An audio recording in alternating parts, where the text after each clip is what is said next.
mbano ngumbono omkhulu kakhulu, nombono ongelulanga, umbono okuhlanganisa abantu ababiza igama elithi Yesu phezu komhlaba. Umbono omkhulu lo. Noba singasindiswa sibe nenkonzo esikhonza kuzo, kodwa uKristu usifuna sihlangene. And umsebenzi kaKristu awunokubonakala singamaqembu ahlukeneyo, kodwa uma sithola ivangeli elinye siphinde sibe nevision enye, sihambise lento sihlangene, lo mhlaba mncinane kakhulu. Lento exake umhlaba nexaka uRhulumente ngeke isixake thina, ngoba into esiyiphetheyo ingamandla angummangaliso. Ndicela siwafunde la mazwi akule ncwadi yabaseKolose chapter 1 verse number 15 wakhona, which isihloko umbongo kaKristu. Ngoba ndifuna sijonge amandla apha kuKristu njengamaKristu. uKristu ithi apha yimbonakalo kaThixo ongabonakaliyo, yingqalo nenhloko yayo yonke indawo. Uverse 19, uThixo uthandile ukuba aphuphume ubuthixo. Chapter 2 wakhona uverse number 2, ndifuna bahlale bomelele bemanyene ngothando ukuze bafikelele ekuqinisekeni ngokupheleleyo ngengqondo, beyiqiqa imfihlelo kaThixo. Lo mfihlelo ke uKristu ngenqu, nguye uvimba wendyebo kaThixo yobulumko nokuqonda. Busisa Nkosi izwi lakho, ulabe phakathi kwethu, wambule ubuzwe balo ukuze sibone amandla alo. Ngoba xa ulityhilile ilizwi lakho ayavela amandla kulo, ngoba liviwa bubumnyama ubaleke kuvela ukukhanya. Izwi lakho walithumela esirhokweni labuya nemiphefumulo, ngoba akungeni mntu apho kuvalelwe imimoya, kodwa izwi lakho esilithetha phezu komhlaba liyakwazi ukubuya nemiphefumulo elahlekileyo. Enkosi kakhulu yegama lenkosi yethu Yesu Kristu, amen. Na usifunda ke la mazwi bathandekayo, ukusindiswa kwami ngathola imessage yokushumayela lento kuthiwa yi-holiness, inguquko noxolo. Eyami calling yamapho nje, shumayela uKristu phezu komhlaba. Andilocikwa, ndinanto ininzi endiyaziyo ngoKristu. Then imessage yami inguquko noxolelo lwesono, uba xa ifikile uKristu makakwenza utshintsheke. Alibonge igama lenkosi. Now uPaul apha ubhala le ncwadi eyibhalela abazali baseKolose echaza ngoKristu, ngoba uKristu bazalwane ufihlakele uKristu. Bakwazi abantu babasindiswe bemvumile uYesu, kodwa bahambe naye bengawazi amandla akhe. Until uKristu atyhilwe akaloncedo empilweni yomuntu.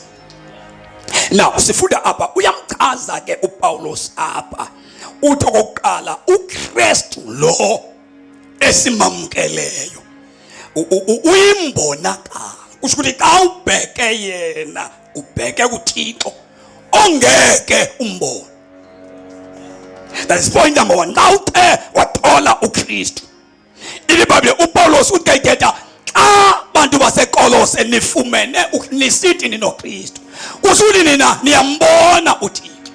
Ngoba xa nibheke uKristu nibona uThixo ongenako ukubonakala, kodwa phaa kuKristu uyabonakala. Alibonge igama lenkosi. Yabona uba le nto kuthiwa ngabazalwane amaKristu angawazi amandla akuthi njengabantu abasumayela uKristu. singamazi uKristu bazalwane kuthethwa ngayo kuthethwa ngoThixo ongena kubonakala. Xa sifuna ukumbheka uThixo simbheka kuKristu. Haliboy igama lenkosi. Yiyo le nto uMposi Pawulos uthi xa ithetha ukuba ubani uthe wema kuKristu. iBhayibhile pha ithi uyisidalwa esitsha, because in Christ kukhona amandla okudala into ezingekhoyo sibekho. Awunofeyilwa nguKristu. Yemadoda awunofeyilwa nguKristu. Awunongatshintshi ume kuKristu. Yigaranti leyo. Nithi kuwe akalongahamba amadimoni ufikiswe kuKristu. Asinamsebenzi mfo kaMbulawo ukuba abantu bake bafika kuKristu. Uyaphela wethu umsebenzi.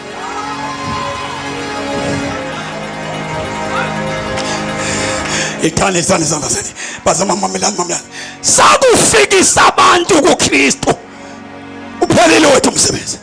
But once abantu sibakhonzise bengekho kuKristu, engachilekelanga uKristu, sinomsebenzi efuneka siwenzile, ngoba aba bantu abakafiki kuloba zothi babefike kuye badalwe babe zizidalwa ezitsha.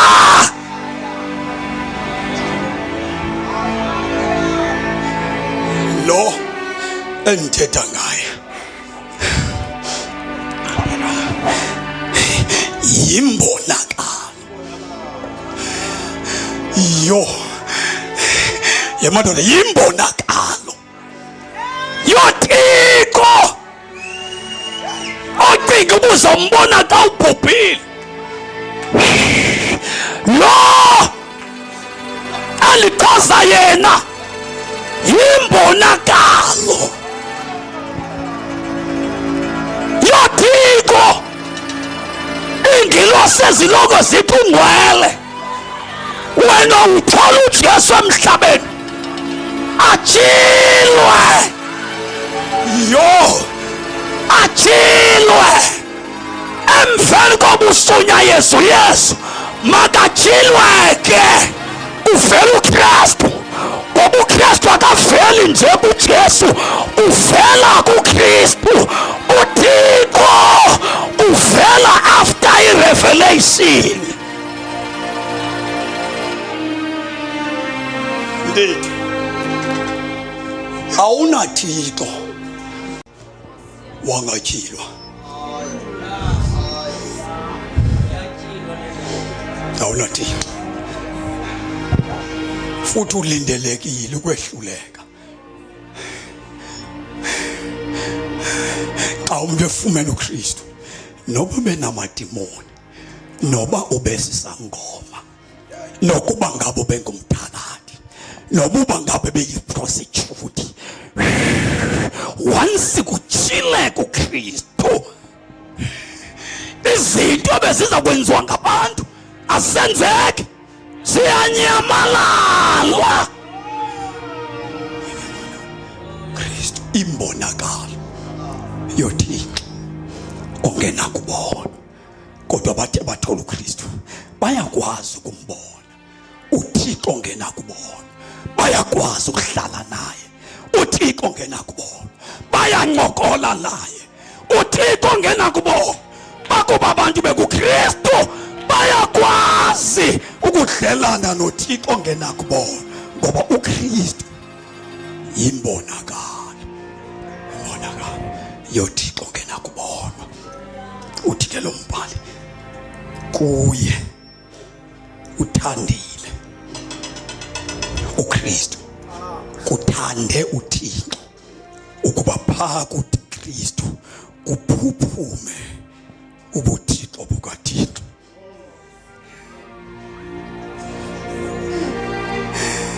Ndinomfanekiso ke wam, ndingenwe nguKristu ophuphuma ubuthixo bukaThixo engene ngaphakathi kum. nalasi ndisukusisa kwami kukho isangoma apha ekhaya esasinyanga futhi into ezinyangekayo. Andidibananga nezangoma emvuselelweni bendihlala nazo endlini sangoma, kodwa uKristu ophuphuma ubuthixo bukaThixo wadla impilo yami ngaphakathi, waphuma wadla umoya wobungoma. Nanku umfoka Mbhiyoza umzi wakho bungasentla kumzi wasekhaya. Le nto ndiyithethayo ndiyakhe, izangoma bezikhona apha ekhaya. Uyatya ngoba kuthiwa kuye kuphuphuma ubuthixo. Uyazi bazalwane bami, ukufunda iBhayibhile siyifunde siphinde singabi na revelation yale nto siyifunda apha ibe ibala linamandla. Ibala linamandla nenani lebele. Uba nje iBhayibhile ibhaliwe njengamadoda ayihamba noThixo, izama ukusibonakalisela ukuthi uyahamba nomuntu.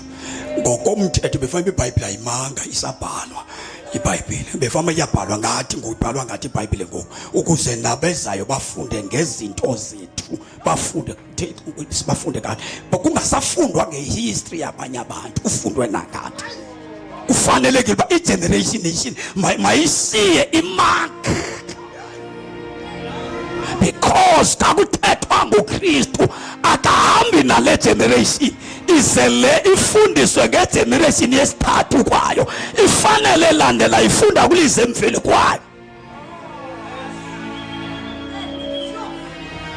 Akumelanga into yoba xa sithetha ngoKristu sireferishele kumadoda akudala.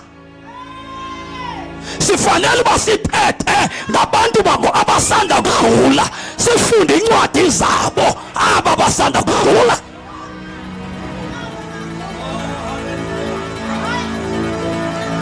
UYoshua ubethetha ngoMoses ngencwadi zikaMoses, because ufunde kuMoses walandela yena.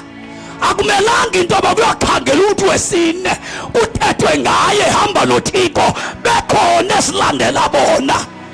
Fanele ukufa kubhalwe into ngegama lakho.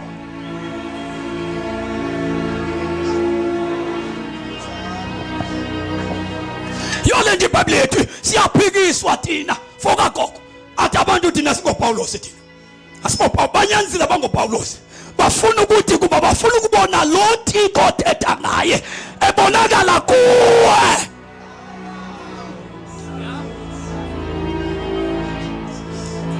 Kristu yimbonakalo. Kristu yimbonakalo. iBhayibhile ke uthandile uThixo ukuba uKristu yedwa, not kuba prophet. Alikho iBhayibhile apho lake lathi umprofeti uThixo uthanda kuphupha uKristu. nguKristu yedwa uThixo athulule ubuthixo bakhe. Ndifuna nithandele kade nguKristu yedwa ogarantiweyo ukuba kuye xa umjongile uzombona uThixo ongabonwayo. nguKristu yedwa ekuthiwa xa ufike kuye uzawuthola amandla enkululeko, ngoba in Christ there is a freedom. Yabazalwane, awukwazi ufika kuYesu ufane nayizolo. Awukwazi ufika kuye uqalekisiwe uqhubeke usatalekisiwe. In Christ there is a power. Jesus. Olibonge igama lenkosi. Hallelujah. Christ. Oh. Imbonakalo. Kuphuphuma ubuthixo bukaThixo. Jesus. Buyaphuphuma. Ushuthi ugcwele uThixo. Jesus. Wagcwale waze waphuphuma. Oh. Awube nethamsanqa lokudlula emhlabeni, wathola uJesu, wambuleka, wabona uKristu apha. Hallelujah. Uzawazi amandla kaThixo. Jesus. Yo uzowazi amandla kaThixo. Jesus. Uzowazi amandla kaThixo. Hallelujah. Bamelwe ke ngokwabantu uba bafundiswe basunyayezwe uKristu, Jesus. because xa esunyayelwe uKristu amandla akhe ayabonakala. Hallelujah. Oh. Alibonge igama lenkosi. Hallelujah. uKristu bazalwane. Jesus. uKristu bazalwane. Oh. uKristu bazalwane. Jesus. Makaphakama uKristu bazalwane. Amen. Ukuze amabandla besendaweni fanele bazise uKristu abantu. Jesus. Abantu mabangazitwe ngekhoyo. Abantu babanike uKristu. Wakhona amandla kuKristu. Hallelujah. Emadoda funeke kuphakama uKristu. Abantu bazise uKristu. Ngoba phaka uKristu kuphupha umuthixo bukaThixo. Angekho uzokhonzeka naThixo. Ngoba uhlangene noKristu uzoba noThixo. Jesus. Oh. Akekho uzokhonzeka ngasi. Akekho uzokhonzeka wasamandla kaThixo. Ngoba in Christ there is a God. Jesus. God of wonders. Hallelujah. God of miracles. Amen. We don't need to preach wonders. We need to preach Christ. Jesus. We don't need to preach miracles. We need to preach Christ. Santa labaka, Santa labaka, labaka, Santa labaka. Let us preach Christ. Hallelujah. Let us preach Christ. Hallelujah. Let us preach Christ. Hallelujah. Only Christ. Oh, Jesus. Hakatakoya. Christ. Jesus. Emadoda asishumayela uKristu. Oh, Jesus. Emadoda masiphakamisa uKristu. Jesus. Emadoda masazise uKristu. Oh. Ngoba kuye kuphupha ubuthixo. Kuye kuphupha ubuthixo. Kuye kuphupha ubuthixo. Hallelujah. Kuphupha ubuthixo. Hallelujah. Hallelujah. Oh, Jesus. Oh, Jesus. Uhamba ubuthixo. Oh, Jesus. Uphila ubuthixo. Oh, Jesus. Oh, Jesus. Hallelujah.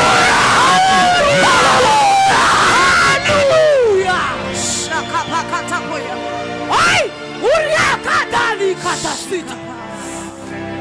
uKristu. Oh, Jesus. uKristu. Hallelujah. Sathana akanangxaki noba ungazi yonke into Oh. kodwa ungamazi uKristu. Oh. Jesus. Kristu. Oh. Kristu, Kristu, Kristu, Kristu, Hallelujah. Kristu, Kristu, Kristu. Abadliwa zii-drugs kuphakanyiswa uKristu Hallelujah. baphume kwi-drugs. Hallelujah. Emadoda abantu abahlulwa kukuphila i-holiness kuphakanyiswa uKristu. Oh, Jesus. Emadoda akekho ongehlulwa livangeli Jesus. umembulekelwe kuKristu. Hallelujah. Ayikho into engema phambi kwakho uba wazi amandla kaKristu. Hallelujah. Awunokwethuswa ngayindlala awazi amandla kaKristu. ilibhayibhile nguvimba wobutyebi bukaThixo. uKristu nguvimba wobutyebi bukaThixo. awufuni into zikaThixo zitholakala kuKristu, zifihlwe kuKristu. awufuni imimangaliso itholwa kuKristu. awufuni impumelelo itholwa kuKristu.